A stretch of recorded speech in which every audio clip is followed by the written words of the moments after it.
The Bloody Bucket. 851 East Wabasha. You know it as the East Side Bar. Back in the day, it was better known as the Bloody Bucket. Winona has always been a different place east of Mankato Avenue, and it's still known as the Hogline. Some tell me it's because of the old Swift packing plant, which has been the ruin of many a poor hog. Some say it's basically another name for Mankato Avenue, which is Winona's answer to the Berlin Wall. By city statute, hogs could only be raised east of Mankato Avenue. By unwritten law, any boy crossing Mankato from west to east, for any reason at all, was cruising for a bruising, Hogline style.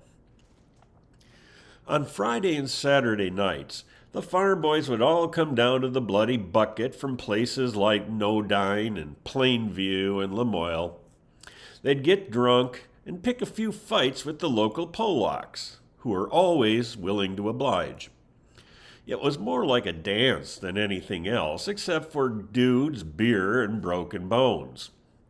Making eye contact with that stranger across the bar, checking each other out, then taking it out back and beating each other to a bloody pulp, among all the other guys doing exactly the same thing, while people from the neighborhood stood around enjoying the free entertainment, Hogline style.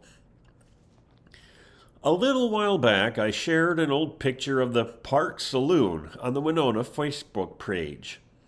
I fixed most of the cracks and stains and colored it up some.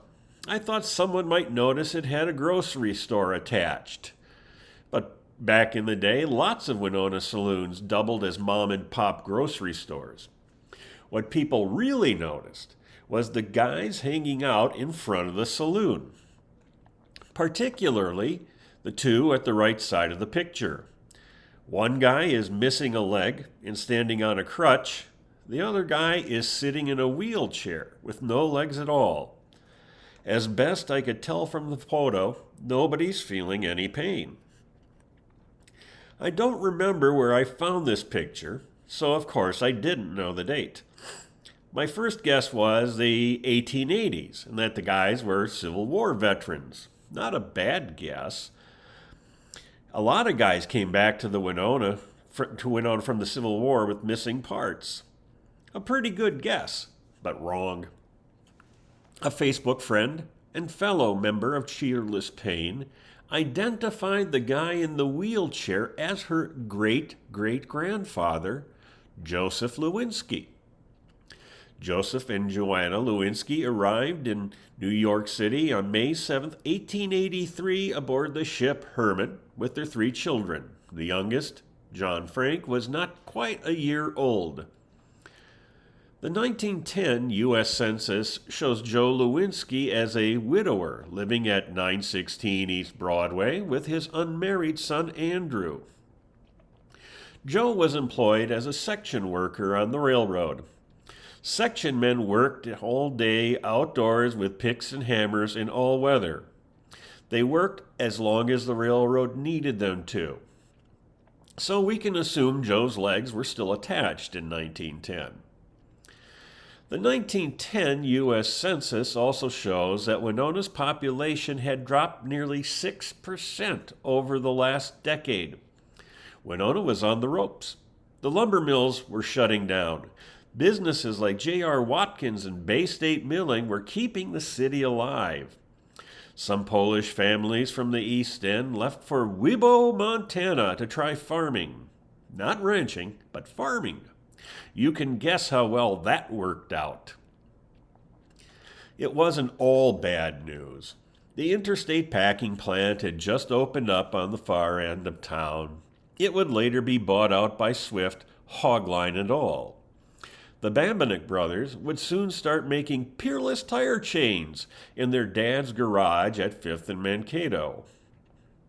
In the meantime, life on the East End stayed tough. And Prohibition, the Great Depression, and World War II were all on the way. I combed the Winona newspaper archive to pinpoint the date, but no luck. Whatever happened to Joe Lewinsky's legs, it didn't rate a mention in the local news. Lots of guys get maimed working on the railroad back then.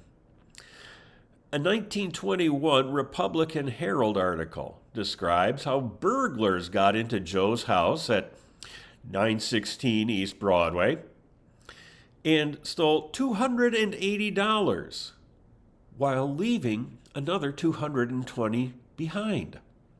The same burglars then went to the Joseph Seart house at 910 Broadway and stole 35 chickens. Now, this was deemed newsworthy.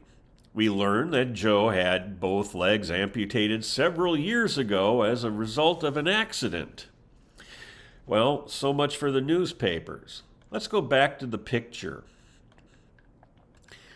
Joe Lewinsky doesn't look too worried, sitting in his wheelchair with his pals.